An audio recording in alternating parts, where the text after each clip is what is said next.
सोनू दादा प्रामुख्याने अगदीच त्यांचं नाव हे पुढे येतं. प्रत्येक क्षणचित्र दाखवण्याचं काम हे त्यांच्या माध्यमातून त्यांची टीम सातत्यपूर्ण अगदीच यशस्वीरित्याने करत आली.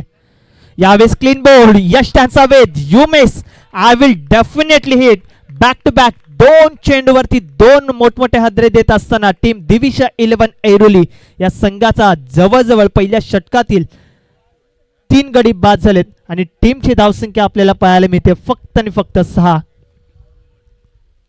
अप्रतिम बॉलिंग परफॉर्मन्स शेबाच्या माध्यमातून अगदीच प्रत्येक बॉल अचूक टप्प्यावरती लाईनवरती आणि लेंथवरती मात्र रिलीज केला जातोय. खरं तर नक्कीच त्यासाठी हा प्रयत्न आणि आत्ता जर आपण पाहिलं तर जवळजवळ टीम दिविशा 11 ऐरोली कुठे ना कुठेतरी मात्र नक्कीच संकटात असेल. परंतु कुठल्या ना कुठल्या बॅट्समनला मात्र आपले हात खुले करावे लागतीलच. कारण की जर आपण पाहिले तर अजूनही बाबू कांबळे येणं हे देखील बाकी आहे. कैलास मसूद याची देखील बॅटिंग अपेक्षित असणार आहे या क्रीडांगणावरती. न्यू बॅट्समन एंटर झालाय राकेश काळे.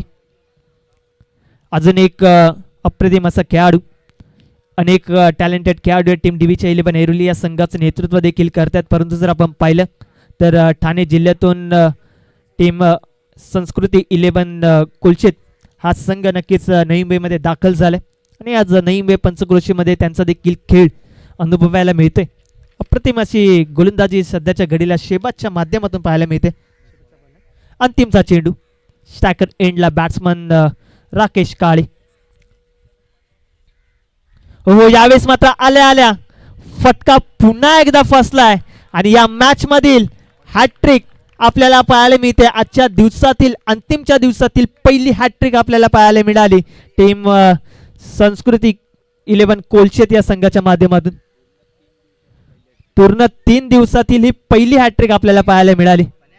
अप्रतिम गोलंदाजीचं प्रात्यक्षिक कौतुक करावं लागेल. आज नवी मुंबईमध्ये आम्ही का दाखल झालोय ना अगदीच त्याचं तोडीस तोड उत्तर गोलंदाजीने मात्र या स्पर्धेमध्ये आणि या पहिल्या मॅच मध्ये देत असताना आपल्याला पाहायला मिळते.